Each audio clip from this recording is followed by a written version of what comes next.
Chapter 1: A Shadow Falls Upon Whitehall. It was a cold, blustery afternoon in early November, the sort that threatened a proper London fog, when the stillness of our rooms at 221B, Baker Street was abruptly shattered. For hours, I had been absorbed in the compilation of notes for my treatise on tropical diseases, a task to which Holmes lent an intermittent, though often unhelpful, air of distraction. He, meanwhile, was engaged in one of his more esoteric chemical experiments, the fumes of which, I confess, did little to aid my concentration. A particularly pungent odor, reminiscent of burnt almonds and something far more disagreeable, had just drifted across the room when a sharp rap echoed from the street door below. "A caller, Watson," Holmes remarked without looking up from his crucible, his voice muffled by a handkerchief pressed against his nose. "And an urgent one, if the tempo of the knock is any indication. Furthermore, the distinct absence of a cab implies proximity, or perhaps, a desire for discretion. Fetch him up, pray." I descended to find a man of considerable presence standing on our doorstep. He was tall, impeccably dressed in a dark frock coat, and though his features were composed, there was a restless, almost frenzied glint in his eyes that spoke volumes of suppressed agitation. He introduced himself, with a curt formality, as Mr. Finch, an under-secretary from the Home Office. His breath, when he spoke, betrayed a haste that suggested he had indeed foregone a cab. Upon entering our sitting-room, Mr. Finch wasted no time on pleasantries. He cast a quick, appraising glance at Holmes, who had by now abandoned his experiment and settled into his armchair, his long, lean fingers steepled thoughtfully. "Mr. Holmes," Finch began, his voice low but taut with urgency, "I come to you on a matter of the gravest national importance. Sir Reginald Atherton is dead." I felt a jolt. Sir Reginald Atherton was a name well known, even to those of us outside the immediate political sphere. A Member of Parliament for the Northern Industrial Constituency of Blackwood, he was a man of formidable intellect and unwavering principle, often lauded as a champion of reform. His recent efforts to overhaul the archaic structures of the coal mining industry had placed him at the very forefront of public discourse. "Indeed," Holmes said, his voice betraying no surprise, only a deepening interest. "A heart attack, I presume, if the morning papers are to be believed.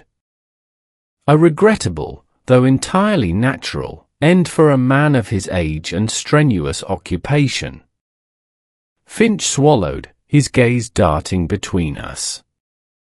"The official pronouncement, yes, Mr. Holmes. The family physician, Dr. Albright, confirmed acute cardiac arrest.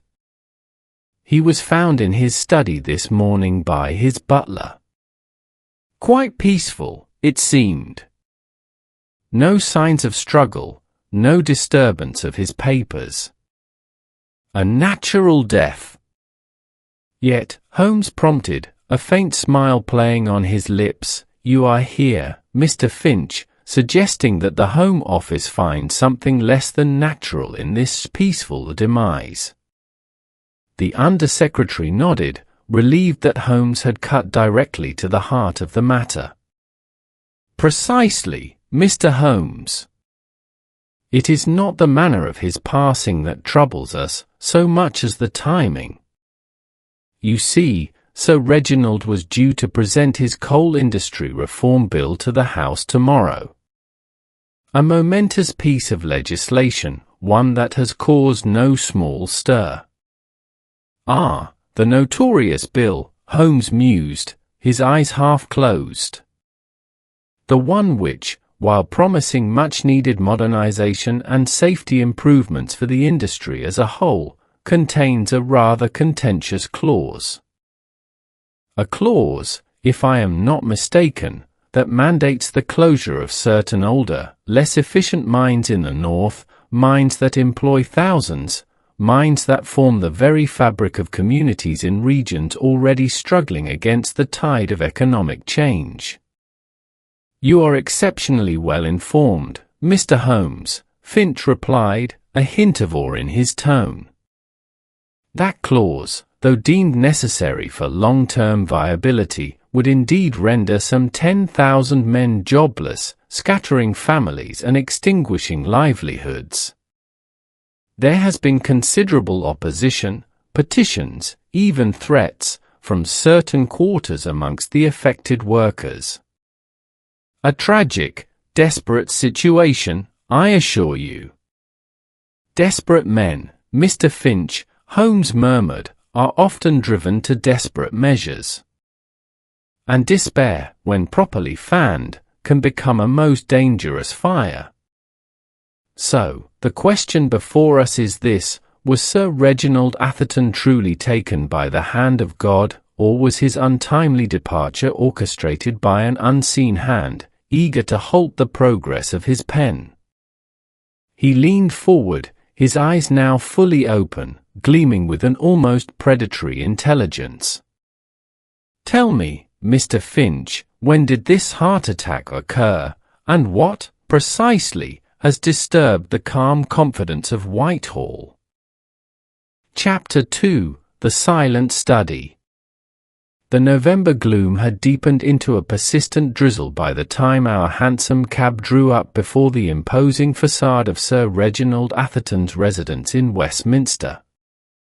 A discreet address, set back from the thoroughfare, its Georgian elegance spoke of old money and quiet influence, a stark contrast to the grim industrial landscapes Holmes had alluded to. A single constable stood guard at the wrought-iron gates, lending an air of official solemnity to the otherwise private tragedy.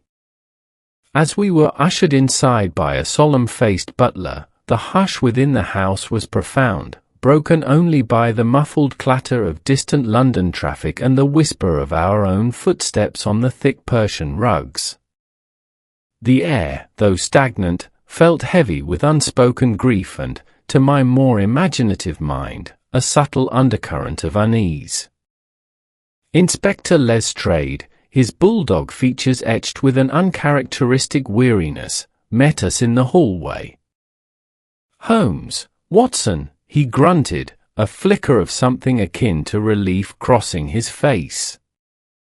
"Knew you'd turn up. Not that there's much to see, mind you.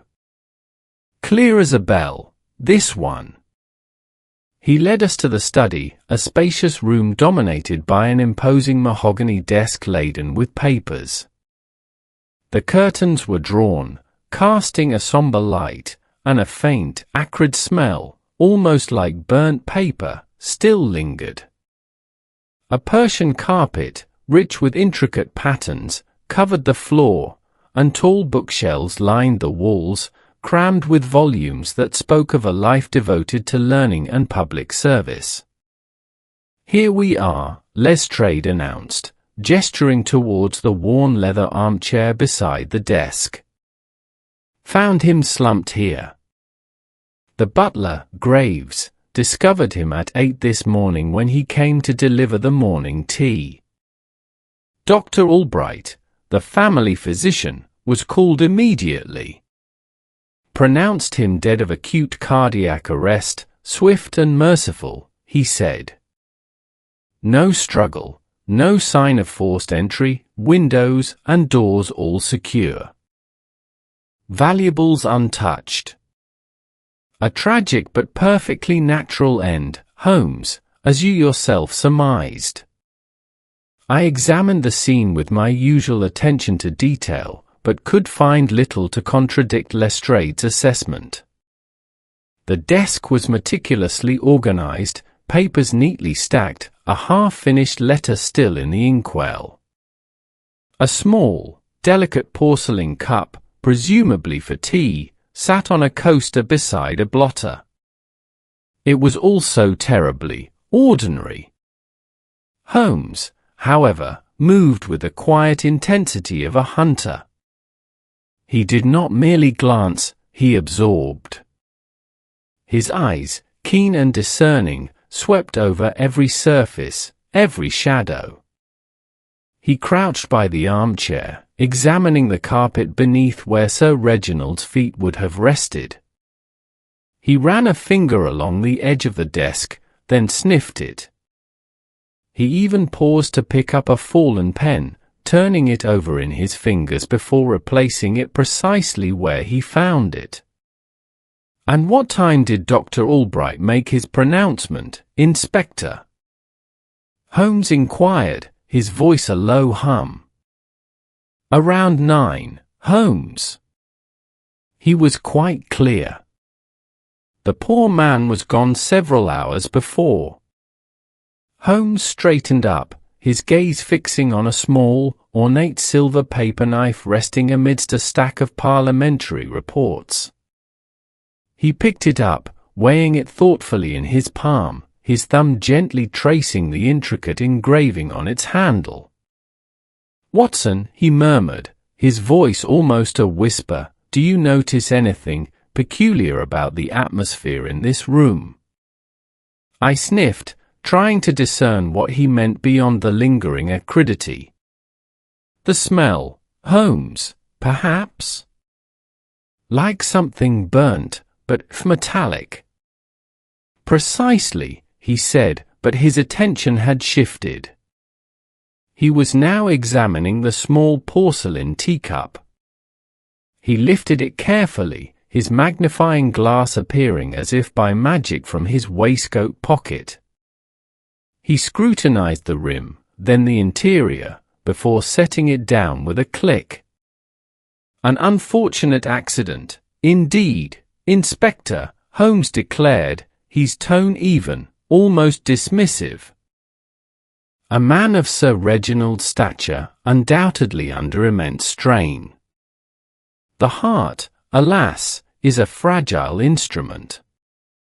Lestrade puffed out his chest, a self-satisfied smirk beginning to form. "Just as I thought, Holmes. No need for your usual dramatics here."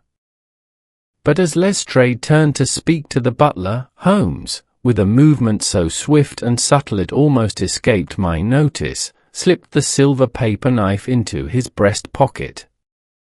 He then paused beside the desk, ostensibly adjusting the position of a heavy leather-bound volume.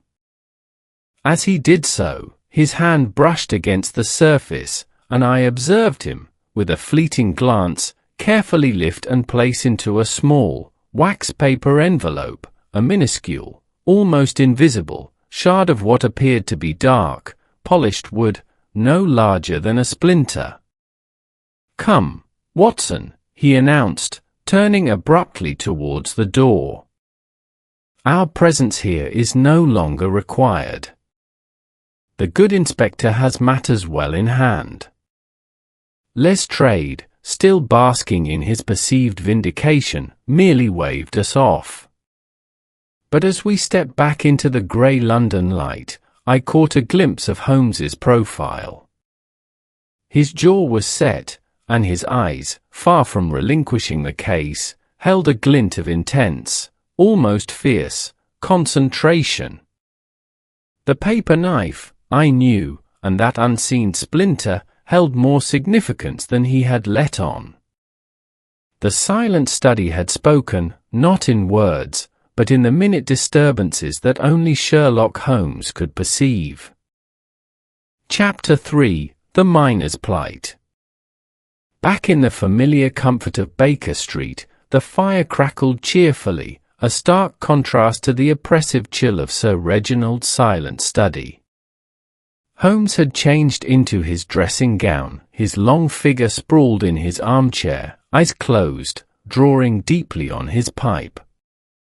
The subtle scent of Latakia tobacco now replaced the lingering acridity from the Westminster residence. I, meanwhile, paced the details of Mr. Finch's revelation and Lestrade's placid acceptance churning in my mind. "It is quite remarkable, Holmes," I began, unable to contain my thoughts, "how a single piece of legislation can stir such a tempest. This coal industry reform bill, for all its grand intentions, has undeniably driven a wedge between the progressive and the traditional. Sir Reginald, a man of such foresight, to be undone by the very system he sought to mend." Holmes opened one eye, a plume of smoke escaping his lips. "Foresight, Watson, is a double-edged sword.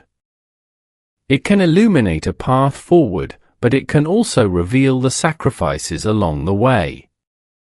Sir Reginald's bill, noble in its broader aims of safety and efficiency, held within it a provision that spelled ruin for thousands.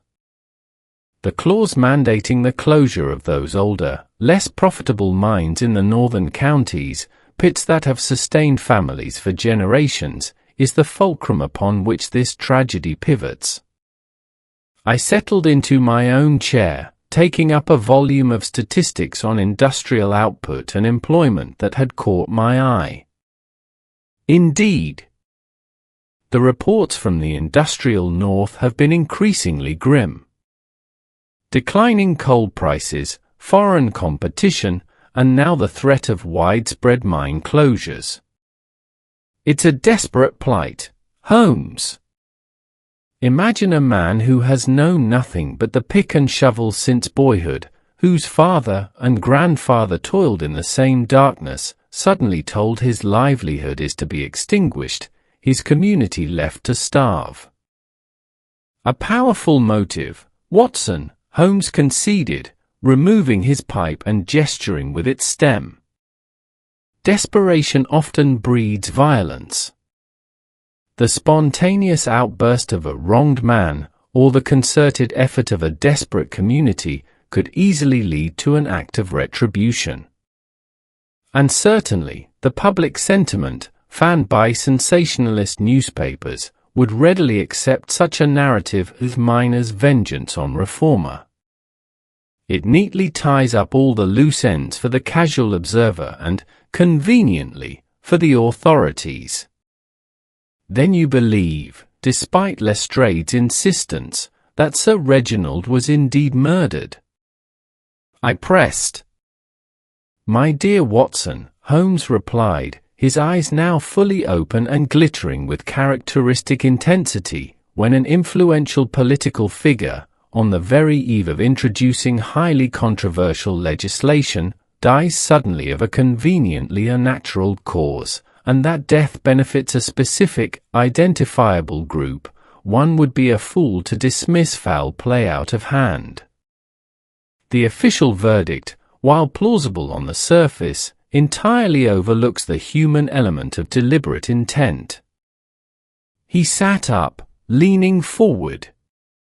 "Consider the nature of the act, if it was indeed an act. If it were a simple attack by a disgruntled miner, seeking vengeance, one would expect a more overt, perhaps brutal, display of anger. A knife, a bludgeon, something visceral. But a heart attack that leaves no visible trace, no struggle, no disarray? That suggests a mind seeking not just to end a life, but to disguise the deed, to divert suspicion. A subtle hand, Watson, not a blunt instrument."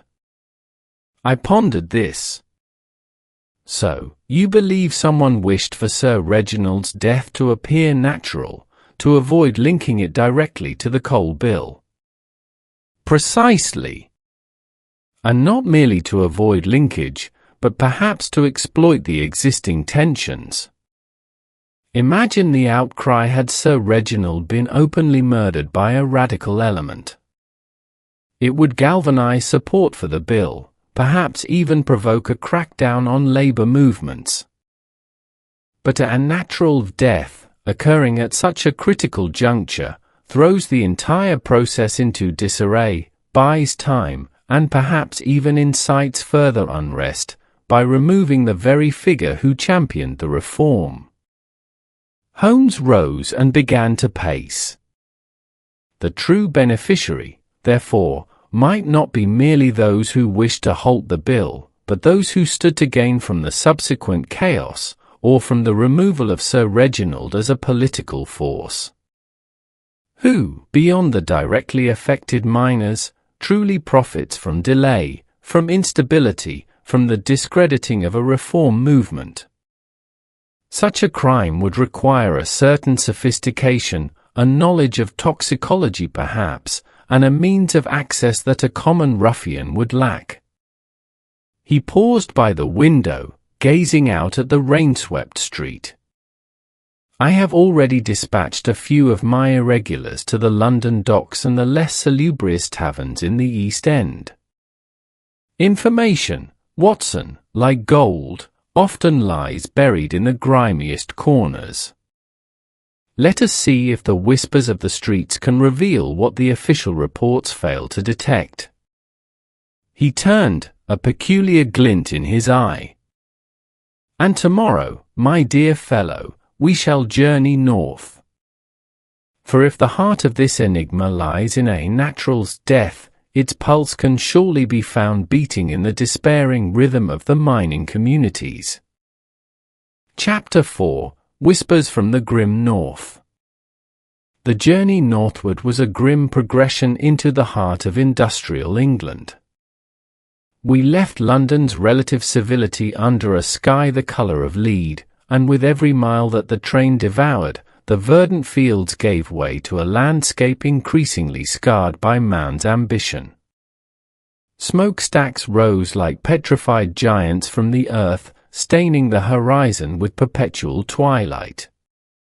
Rivers ran dark with industrial effluent, and the very air seemed to thicken with the dust of coal and the clamour of machinery. Watson, always keen to observe, noted the gradual change in the faces of our fellow travellers, the ruddy cheer of the London merchant replaced by the gaunt, determined expressions of men heading towards the pits. Holmes, for his part, remained largely silent during the journey, his gaze fixed on the passing scenery, though I knew his mind was working ceaselessly, absorbing every detail, every nuance of the world we were entering. He occasionally consulted a small, leather-bound map, tracing the lines of collieries and railway spurs with a lean finger. Our destination was Blackwood, Sir Reginald Atherton's own constituency, a town that seemed to crouch under the perpetual shadow of its own prosperity, a prosperity bought at the cost of sun and fresh air. The station was a dismal affair, thronged with men whose faces were prematurely aged, their hands gnarled and blackened, even those not currently descending into the earth. The air bit with a chill that seemed to carry the faint, metallic tang of coal smoke. "A fitting tableau, Watson," Holmes remarked, pulling his Inverness cape tighter against the biting wind. The very picture of human endeavour and human suffering intertwined. We made our way to the Miners' Rest, a public house recommended by one of Holmes's contacts, a place known for its strong ale and even stronger opinions. The interior was dimly lit, reeking of stale beer and pipe tobacco, and filled with the low murmur of tired men. It was not a place for idle chatter, but for the serious business of nursing a pint and exchanging grievances. Holmes, with an almost imperceptible shift in his demeanour, blended in. He ordered 2 pints of porter, motioning for me to take a seat at a small, unoccupied table near a roaring fire. He did not speak much, but listened, his keen ears sifting through the layers of conversation.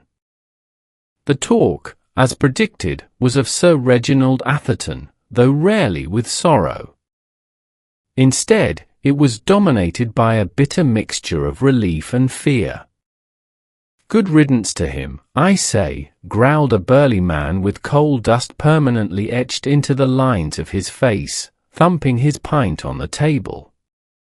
"Though what good it does us now, I can't say. The bill's still hanging over our heads like the roof of a bad seam." Another chimed in, thought his death might give us a reprieve. "But Parliament's a slow beast. They'll find another to push it through. Unless—" He trailed off, glancing nervously around the room. A younger man, his face clean-shaven save for a scraggly moustache, spoke with more vehemence. "We should have marched on London, that's what. Not just talked. Talk don't fill empty bellies." Sir Reginald, for all his fine words, was just another one looking down from above, telling us what's good for us. I noted the raw anger, the palpable sense of betrayal and desperation. These men were pushed to the brink, their livelihoods threatened, their future uncertain. They spoke of hardship, of hunger, of the injustice of it all. Yet, for all their heated rhetoric, there was a distinct lack of any organized, sophisticated plan of action. Their anger seemed a diffuse, undirected force, born of genuine grievance, not calculated conspiracy. Holmes's gaze drifted around the room, taking in every face. His eyes paused on a figure in a far corner, a man whose attire seemed subtly out of place. He was dressed in a dark, well-cut, though not ostentatious, suit, far too clean for a local, and lacking the telltale wear of a travelling salesman. He held a glass of gin, not ale, and nursed it slowly, his eye scanning the room, never quite settling on any one person. His accent, when he eventually spoke a few words to the landlord, was refined, certainly not of the northern counties, with a distinct, almost clipped, precision. He seemed more an observer than a participant in the local lamentations. As the landlord moved away, this man caught Holmes's eye. Instead of averting his gaze, as one might expect from someone attempting to be inconspicuous, he offered a brief, almost imperceptible nod. It was a gesture of recognition, or perhaps, challenge. "Interesting," Holmes murmured, a spark igniting in his grey eyes. "The discontent here, Watson, is genuine, a deep well of human suffering. But the form it takes is that of a spontaneous, almost elemental, cry of protest. Not the meticulous design of a skilled assassin. The raw material, yes, but not the craftsman. And yet—" He paused, then took a long draught of his porter. "And yet, my dear fellow, there was a distinct scent in Sir Reginald's study, a peculiar aroma, faint but persistent, which I cannot quite place, but which had a certain artificiality about it. And a man, yonder, who is far too comfortable in his solitude, and far too precisely tailored for this establishment. A man who watches, and perhaps, guides." The man in the corner caught Holmes's eye again, and this time, a faint, almost imperceptible smile touched his lips before he drained his gin and slipped quietly out of the public house, melting into the grey blackwood evening. "Our unseen hand, Watson, may not be a phantom after all," Holmes said, rising from his seat. "It appears to have a face, and a certain disdain for local brewing. It is becoming clear that while the anger here is real, it has been, perhaps, carefully cultivated and directed. We are dealing not with a desperate miner, but with a manipulator, a spider weaving its web in the shadow of genuine human tragedy." Chapter 5: The Spider's Web. The following morning found us back at Baker Street, the northern soot still clinging to our coats and the grim industrial landscape stubbornly etched in my memory. Holmes, however, seemed invigorated by the change of scenery and the scent of a fresh enigma. He sat hunched over his chemical apparatus, not for the usual frivolous experiments, but with a focused intensity, carefully analyzing the minute shard of dark wood he had so deftly retrieved from Sir Reginald's study. The silver paper knife, too, lay on his analysis table, subjected to close scrutiny. "The study, Watson," he began, without looking up, his voice low and contemplative, was a masterpiece of deception. An environment meticulously crafted to suggest a natural demise, yet riddled with subtle contradictions. The faint, peculiar odor, for instance. You detected it, did you not? That a metallic quality you described. I did, Holmes, though I confess I could not place it. Nor could I, precisely, at the time. But the sample I obtained from the paper knife and the surrounding area has yielded its secret. It is a trace of aconite, my dear Watson, a deadly neurotoxin, often known as monkshood or wolfsbane. Rapid acting, and in sufficient dosage, capable of inducing cardiac arrest with alarming swiftness, leaving minimal, if any, discernible trace in the short term. A perfect mimic for a natural's heart attack. A chill ran down my spine. Aconite! Then Sir Reginald was indeed poisoned. But how? And by whom? That how begins to unravel itself when we consider the by whom, and the by whom becomes clearer when we understand the why. The method of administration was, I believe, both ingenious and remarkably simple. Observe this shard of wood. He held it up with a pair of tweezers. It is from a special dart, fired with sufficient force to penetrate flesh, yet small enough to be easily overlooked or mistaken for a splinter, or perhaps even a thorn. Administered, most likely, in the neck or wrist, a quick injection of the toxin. The dark color of the wood, and its proximity to the armchair, suggests it may have been hidden within a commonplace object, deployed at close quarters. I remembered the porcelain teacup, the paper knife, ordinary objects in an ordinary study. So the killer was in the room with him, then? Undoubtedly. And furthermore, a killer capable of such a precise, subtle action. Not the work of a frenzied, desperate miner, driven by emotion. No, Watson, this points to a professional, or at least, someone with a chilling degree of premeditation and skill. He then laid out the silver paper knife. This item, my dear Watson, also played its role. A faint discoloration near the handle, barely visible, but present. A residual trace of the aconite, transferred perhaps during loading or handling the dart.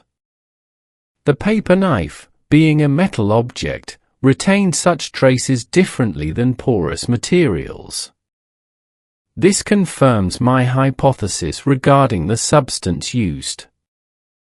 Holmes leaned back, his eyes fixed on the ceiling. Now, to the why. The motives of the northern miners are clear, to stop the bill. But their methods, as we observed, tend towards passionate protest, not surgical assassination. The man in the public house, however, was a different breed altogether. The refined mannerisms, the careful observation, the tailored suit, the singular gin. He was not a miner, Watson. He was a professional, an agent. An intermediary. An intermediary for whom, Holmes? For someone who benefits not just from the bill's obstruction, but from the broader implications of Sir Reginald's death. Someone with the resources to hire a skilled hand to obtain such a potent and untraceable. Someone with the resources to hire a skilled hand to obtain such a potent and untraceable toxin, and to orchestrate the subtle manipulation of public sentiment. Someone who profits from the closure of older minds, yet maintains a facade of respectability. Someone, in short, who possesses both immense wealth and a certain ruthless ambition. He paused, then struck a match and relit his pipe, drawing deeply. During my brief perusal of the press clippings relating to the coal industry, I noted a recurring name in juxtaposition to Sir Reginald Atherton's.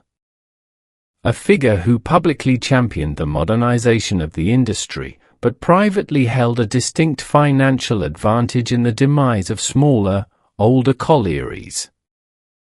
Lord Ashworth. I knew the name. Lord Ashworth was a colossus of industry, a man whose vast empire spanned not only coal but shipping and manufacturing. He was a vocal proponent of efficiency in industry, often clashing with Sir Reginald over the very protection Sir Reginald sought to enshrine for the workers. Lord Ashworth, I repeated, a sense of dawning horror filling me. But he is a titan of industry, Holmes. A respected peer of the realm. Surely not even he would stoop to assassination. My dear Watson, Holmes said, a sardonic smile playing on his lips, the higher the perch, the greater the fall, and the more desperate the grasp to maintain one's altitude. Ashworth's vast, modern mining operations would gain an enormous advantage if the older, less efficient pits, particularly those affected by Sir Reginald's bill, were forced to close. He would acquire their leases, absorb their workforce, albeit at his own terms, and eliminate competition. Furthermore, Sir Reginald's bill, even in its broad strokes, represented a significant regulatory hurdle for all mining magnates, Ashworth included. His death creates a vacuum, delays the bill, and allows for the potential weakening of its more onerous clauses. So, I summarized, Ashworth orchestrated the poisoning of Sir Reginald, not merely to stop the bill, but to consolidate his own industrial power, and perhaps to sow enough unrest to discredit the entire labour movement that Sir Reginald championed. A most concise summation, Watson, Holmes affirmed, a glint of triumph in his eyes. The spider's web is vast, and its threads are spun with avarice and ambition. But even the most cunning arachnid leaves a trace.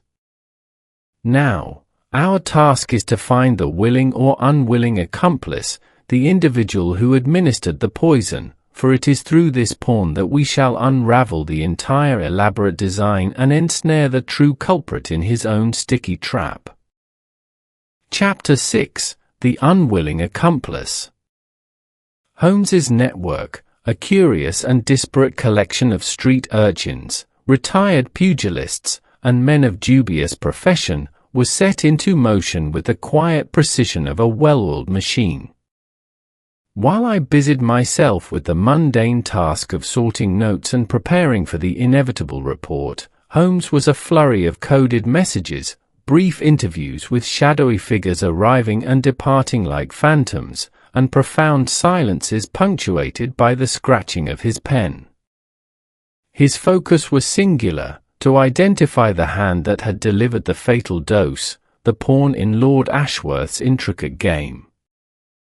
The man in the Blackwood public house, Watson, Holmes announced one evening, without preamble, looking up from a meticulously annotated map of London's poorer districts. My observations there were most fruitful. The gentleman of refined tastes and an observant eye, whom I surmised to be an intermediary, made a subtle gesture to one particular individual before his departure. A minor, obviously, but one who seemed to bear a weight beyond mere grievance. A man named Thomas Croft. My brow furrowed. Croft? I don't recall such a name in our discussions with the miners. He was not among the vocal protesters, Watson. A quieter sort, perhaps, but one whose desperation was etched deeply into his features. A quick inquiry through my channels in Blackwood confirms his predicament. His pit, the Old Bessie, was precisely one of those slated for immediate closure under Sir Reginald's proposed bill. Furthermore, his wife has been gravely ill, and his youngest child, suffering from a chronic ailment, requires expensive remedies. A man pushed to the very brink, Watson. A prime candidate for temptation. Holmes explained his theory. Ashworth, being a man of foresight and cunning, would never soil his own hands, nor entrust such a delicate task to a common ruffian. He required someone with access, someone whose presence near Sir Reginald would not arouse suspicion, and someone whose motives, if discovered, could be misconstrued as purely personal vengeance, thereby deflecting suspicion from himself.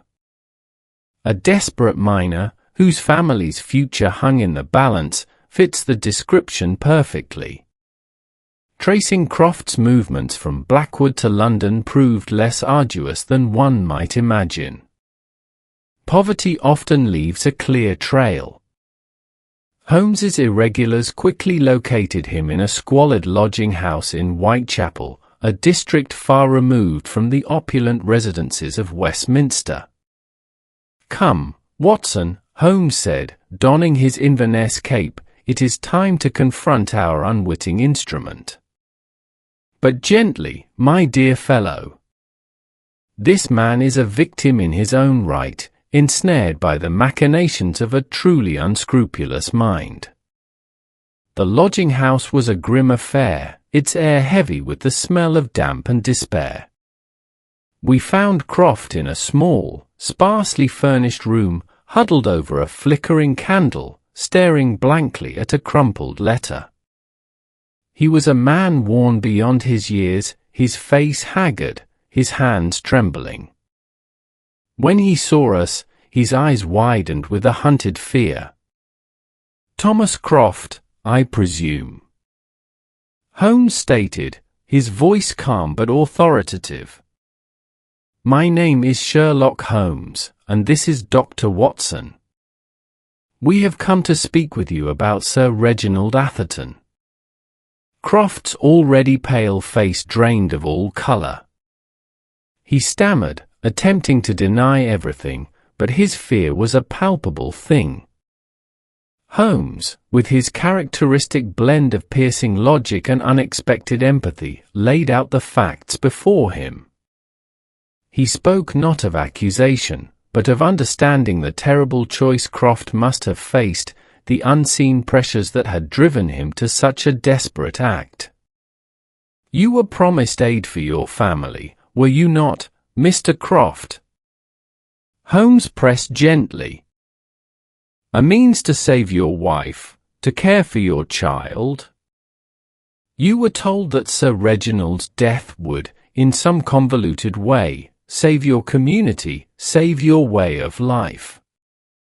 At the mention of his family, Croft finally broke. Tears welled in his eyes, tracking paths through the coal dust ingrained on his skin. He confessed, his voice a hoarse whisper, the story tumbling out in a torrent of shame and relief. He had been approached by a gentleman, the same man Holmes had observed in the Blackwood pub, whom Croft knew only as Mr. Davies. Davies, smooth-tongued and persuasive, had painted a picture of inevitable ruin under Atherton's bill, then offered Croft a lifeline. Not outright cash, but the promise of a secure position in a new, modern mine, and funds for his family's medical needs, on one condition, that Sir Reginald Atherton be removed from the equation. He gave me a device, Croft recounted, gesturing with shaking hands. A strange, ornate pen. Said it was for a signature, a petition he was having me deliver. But when I was in the room, alone with Sir Reginald for a moment, he told me to simply press the end firmly against the gentleman's arm, anywhere beneath the cuff, and it would release a strong, fast-acting sedative to prevent him from signing the bill. I swear, I didn't know it was poison. He said it would merely make him drowsy, ill, incapable of presenting the bill for a few days. Holmes retrieved the silver paper knife from his breast pocket. And this, Mr. Croft? Did you place the pen inside this, perhaps, to conceal it further, or to have it readily at hand without suspicion? Croft looked at the paper knife, then at Holmes, a dawning horror in his eyes as he understood the full extent of his deception. Yes. He told me to place it in something ordinary, so it wouldn't be noticed until the right moment. The pen fit perfectly inside. He told me it would just look like I was fidgeting with it. The pen, Holmes deduced, was a highly sophisticated dart gun, disguised as a common office implement, capable of firing a minute, aconite-laced projectile with sufficient force to penetrate clothing and skin, yet leave little more than a tiny puncture wound, easily mistaken for a cut or an insect bite. The sedative story was a cruel deception, ensuring Croft's compliance without him fully understanding the murderous intent. He had been a desperate man, and in his desperation, a pliable tool. And this Mr. Davies, Holmes pressed, can you describe him? Anything that might identify him beyond his false name? Croft shook his head miserably. Tall, well-spoken. Dark suit. Didn't look like he belonged in the North. But I never saw him without his hat, and his face was forgettable, somehow. Like he tried to make it so. A professional intermediary, indeed, Holmes observed, turning to me. A man designed to be anonymous, to provide that crucial layer of insulation. But with Mr. Croft's testimony, and the scientific evidence confirming the aconite, we have the means, the motive, and the opportunity. All that remains, Watson, is to unmask the puppet master and demonstrate the strings. Chapter 7: The Revelation at the Club. The afternoon sun, weak and watery, cast long shadows across Pall Mall as our hansom cab deposited us outside the imposing edifice of the Athena Club. It was an establishment of the highest order, its membership comprising the crème de la crème of London society, politicians, financiers, and the captains of industry. Lord Ashworth, Holmes had ascertained, was a distinguished and frequent guest. He will be found in the smoking room, Watson, Holmes had predicted, consulting his watch. At this hour, indulging in a post-luncheon brandy and, no doubt, perusing the financial pages for news that confirms his latest strategic maneuvers. The steward, a man whose deferential bearing seemed carved from generations of service, received Holmes's card with an air of mild surprise, then led us through a labyrinth of hushed corridors and richly appointed rooms. The air was thick with the scent of fine tobacco, old leather, and unspoken power. Lord Ashworth was indeed in the smoking room, ensconced in a deep wingback armchair, a crystal glass in one hand, a copy of the Times in the other. He was a man of impressive, almost leonine, bearing, his grey hair impeccably brushed, his tailored tweed suit exuding an aura of understated wealth. His features, though handsome, held a certain hardness around the mouth, a testament to a life spent making difficult, often ruthless, decisions. He looked up as we approached, his eyes, sharp and intelligent, narrowing slightly as he recognized Holmes. "Mr. Holmes. And Dr. Watson. To what do I owe this unexpected pleasure? I confess, my mind is not currently occupied with petty thefts or missing jewels." His tone was smooth, laced with a patronizing amusement. "Indeed, Lord Ashworth," Holmes replied, his voice calm, cutting through the other man's thinly veiled disdain. "Our present concern is far from petty. It concerns the late Sir Reginald Atherton." Ashworth's composure did not waver. He took a sip of his brandy. "A tragic loss. A good man, if a little misguided in his economic philosophies. My sympathies remain with his family." "Your sympathies are noted, my lord," Holmes continued, moving closer, his eyes fixed on Ashworth.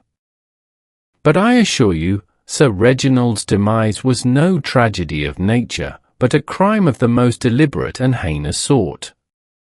He was murdered." A tremor, almost imperceptible, passed through Ashworth's hand, rattling the ice in his glass. He quickly recovered, however, forcing a dry laugh. "Murdered? Mr. Holmes, you speak in riddles. The authorities, as I understand it, have ruled it a cardiac event. Are you suggesting incompetence on the part of Scotland Yard?" "I am suggesting, Lord Ashworth, that the truth is often obscured by layers of convenience, and that even the most astute observers can be misled when the orchestrator is as cunning as yourself." Ashworth rose slowly, placing his glass precisely on a small side table. His face was now a mask of cold fury. "Mr. Holmes, you trespass on dangerous ground. Are you accusing me of Sir Reginald's death? Such an accusation, without substantiation, could ruin your reputation and lead to serious consequences for you." "My reputation, Lord Ashworth, rests upon truth, not convenience," Holmes said, completely unfazed. "And as for substantiation, I possess a plenitude. I have traced the method, a minute dose of aconite, delivered by a specially designed dart, administered by a desperate man named Thomas Croft, a former miner from Blackwood." Ashworth's eyes flickered, but he maintained a defiant posture. "Croft?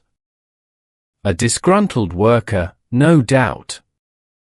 The very type who might seek vengeance upon a man whose policies threatened his livelihood. A convenient scapegoat for your wild theories, Mr. Holmes." "Indeed, a convenient scapegoat," Holmes agreed, a hint of steel in his voice. "And one you carefully selected. Croft, a man on the brink of despair, his family facing ruin, manipulated by your agent, a Mr. Davies, with false promises of security and a cleverly disguised instrument of death. Croft believed he was merely incapacitating Sir Reginald, not murdering him. He believed he was saving his family. A more despicable betrayal of trust one have rarely encountered." Ashworth's face began to pale, the urbane veneer cracking under Holmes's relentless assault. "This is pure fabrication. Wild conjecture. I know no Mr. Davies, nor do I have any dealings with common miners." "Perhaps not directly, my lord," Holmes conceded, for you are a master of indirection. But the threads of your web are now visible. The pen that Croft was given was custom-made, a unique device, bearing a specific metallurgical signature. A signature that, coincidentally, matches a series of recent commissions from your own private workshops, known for their bespoke innovations. He then produced a small, sealed envelope. Furthermore, the residue of aconite I found on the silver paper knife in Sir Reginald's study, where the device was concealed, chemically matches the specific strain of aconite used, a rare compound requiring specialized procurement, a procurement, I might add, that can be traced to a pharmaceutical supplier with whom your own research and development division maintains an unusually close and confidential relationship. Ashworth's breath hitched. He stared at the envelope, then at Holmes, his face a ghastly shade of grey. The grand edifice of his self-possession was crumbling before our eyes. And finally, Lord Ashworth, Holmes concluded, stepping forward, his voice a low, resonant pronouncement, Thomas Croft has given a full and complete confession, detailing the instructions, the payment, and the role of a Mr. Davies, your intermediary. He even recalled the specific, non-local dialect of the man who approached him, a dialect, coincidentally, that matches the particular manner of speech cultivated in certain exclusive educational establishments attended by your closest, most trusted confidants and subordinates. Ashworth slumped back into his armchair, his face contorted with a mixture of shock and utter defeat. He looked suddenly old, his power stripped away, his meticulously constructed facade in ruins. The silence in the smoking room was absolute, broken only by the ticking of a grandfather clock in the corner. Your ambition, Lord Ashworth, Holmes stated, almost sadly, blinded you to your own humanity. You saw Sir Reginald's bill not as a means to a better future, but as an impediment to your own unbridled expansion. You sought to remove a rival, to sow discord, to leverage the genuine suffering of the working man for your own colossal gain. You hoped to discredit the very idea of compassionate reform by making it appear as if the workers themselves were behind the assassination, thereby clearing the path for your own industrial dominance. Then, with a crisp nod to the two plainclothes officers who had quietly entered the room behind us, Holmes stepped back. I believe, gentlemen, that Lord Ashworth will accompany you to Scotland Yard. The game, my lord, is irrevocably over. Chapter 8: Justice and Reflection. The swift, silent departure of Lord Ashworth, escorted by the Scotland Yard officers, left a palpable void in the opulent smoking room of the Athena Club. His once formidable presence now replaced by the lingering scent of his expensive cigar and the faint, almost imperceptible, tremor of the crystal glass he had so carelessly abandoned. It was a scene of profound human drama, played out with an almost surgical precision by Holmes, leaving me, as always, both awestruck and profoundly disturbed. As we walked back into the chill November air, I found myself reflecting on the grim spectacle. A chilling performance, Holmes, I remarked, buttoning my coat against the wind. To witness such a titan of industry, a man of such vaunted reputation, brought low by his own insidious ambition. The sheer callousness of it, using a desperate man as a mere instrument of murder, and then attempting to blame the very people he sought to exploit. The depths of human depravity, Watson, are often most apparent in the most elevated spheres of society, Holmes replied, his voice devoid of triumph, instead tinged with a familiar weariness. Ashworth saw men like Thomas Croft not as human beings with families and futures, but as cogs in a machine, easily replaced, easily manipulated. Sir Reginald Atherton, on the other hand, saw them as individuals deserving of dignity and fair treatment, even if his methods were, to some, too radical. The arrest of Lord Ashworth sent shockwaves through London. The following day, the newspapers, initially filled with eulogies for Sir Reginald and dire warnings about the unrest in the northern coalfields, turned their attention to the sensational charges against the industrial magnate. The carefully constructed narrative of Sir Reginald's natural death, and the implied culpability of the desperate miners, shattered instantly. The true story, slowly unraveled by Holmes's deductions and Croft's testimony, painted a stark picture of calculated malice and political opportunism. Thomas Croft, once a potential scapegoat, found himself a key witness for the prosecution. His confession, harrowing in its detail, underscored the sheer desperation that had made him vulnerable to Ashworth's machinations. The promise of care for his ailing family, dangled before him by a Mr. Davies, had been a chain binding him to an act he had, in his own twisted perception, believed to be non-lethal, a temporary disablement. The courts, in due course, would weigh his culpability, but his testimony was instrumental in securing Ashworth's conviction.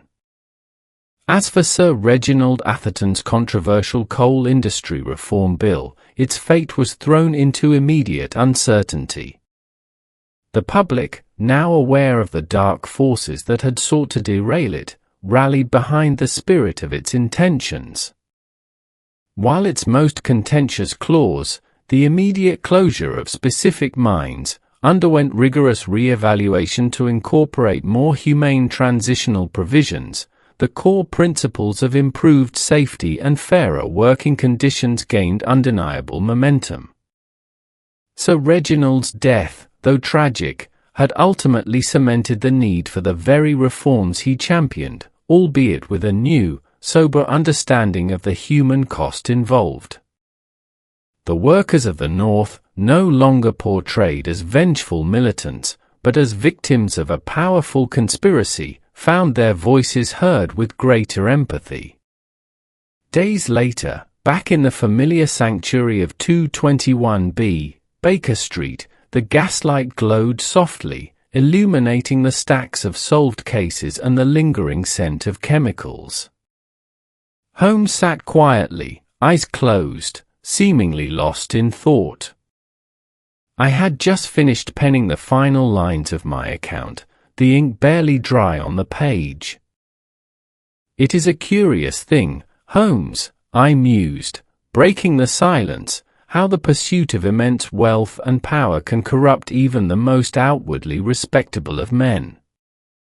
To think that a man like Ashworth, with all his comforts and influence, would resort to such a dastardly act to further his material gain." Holmes opened his eyes slowly, a faint, almost melancholic, smile touching his lips. "Ah, Watson, the human heart is a labyrinth, full of shadows and secret passages. The pursuit of power, like a potent drug, distorts perception and deadens conscience. Ashworth saw only the profit margin, the unchecked expansion, and failed to see the ruin he sowed, not only in the lives of his fellow men but ultimately in his own soul." He rose and walked to the window, gazing out at the bustling street below, now illuminated by the gas lamps of London. "The game of life, my dear fellow, is a perpetual struggle between the seen and the unseen, the overt and the concealed. My part, however small, is merely to illuminate the shadows, to reveal the hidden strings that manipulate the players." And with that, he turned back, a spark of his old fire returning to his eyes. "Pass me that monograph on tobaccos, Watson." I detect a subtle discrepancy in the ash residue from the morning's post. A new mystery, perhaps, awaiting its illumination. I knew then that the brief flicker of weariness had passed, and the ceaseless intellect of Sherlock Holmes was once again fully engaged, ever vigilant in its dedication to truth, ever ready to peel back the layers of deception that shrouded the intricate realities of human experience.